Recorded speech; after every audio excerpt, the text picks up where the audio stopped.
সকলে ভালো আছেন। আমি আপনাদের সাথে আজকে একটু কথা বলবো যে আসলে আমরা দেখা যায় যে একটা বাগানে আসছে অনেকদিন যাবত অনেক ভাই কমেন্ট করেন যে আসলে ভিডিওগুলো পাচ্ছি না ভাই।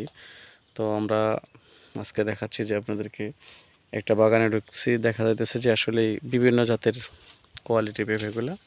তো আমরা দেখতে পারতেছি যে একটা প্লটের ভিতরে একপাশে দেখেন, এটা হচ্ছে যে আসলে টপ রেডি না, যদিও টপ রেডি বলছে, দেখা যাচ্ছে দেখেন এগুলা আসলে ক্রস।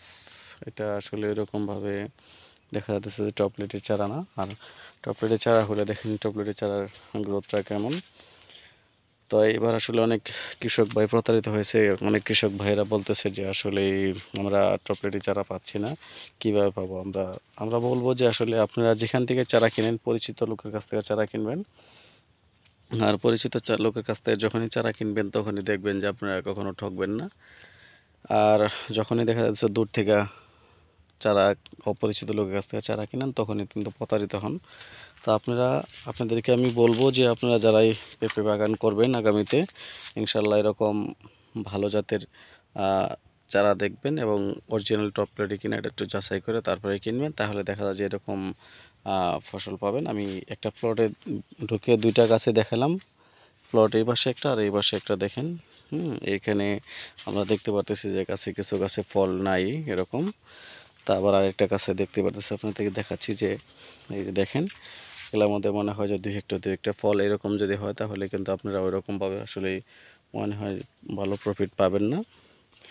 তো সেই জন্য আমি আপনাদেরকে বলবো যে আপনারা যখনই পেঁপে গাছের জাত নির্ণয় করবেন তখনই একটু দেখে শুনে কিনবেন। আর যদি আপনাদের এরকম কোনো পরামর্শ থাকে তাহলে আমাকে ভিডিওতে একটু কমেন্ট করবেন যে আসলে কি করলে ভালো হয়, কমেন্টে জানাবেন, আমি উত্তর দেওয়ার চেষ্টা করব। তো আমি বলবো যে আসলে অনেক দিন যাবৎ ভাই ভিডিওগুলো দিতে পারি না, অনেক ভাই মন খারাপ করেন। তো আসলে আমরা আসলে এরকম দেখা যায় যে নিয়মিতভাবে দিতে পারি না, সেই জন্য আপনাদের কাছে আন্তরিকভাবে দুঃখিত। এই যে দেখেন, আমি ইনশাল্লাহ এই বাগানটা অনেক ভালো কিছু পেঁপে দেখতে পারলাম।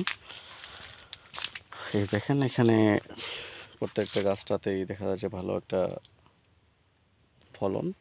তা আমি চাই এরকম ফলন সকলের গাছে হোক। এই যে দেখেন, আর এগুলা দেখা যাচ্ছে যখনই এই যে দেখেন আরেকটা হয়তো একটু বোকামি, দেখেন একটা ইয়ের ভিতরে চারটা পেঁপের চারটা আসলে কেউ রাখবেন না, আপনারা রাখবেন একটা থেকে দুইটা। তা দেখেন এই যে চারটা রাখছে, একটা ঝোঁকাতে চারটা পেঁপে, এই চারটা পেঁপে কিন্তু আসলে এরকম কাঙ্ক্ষিত ওজন পাবেন না।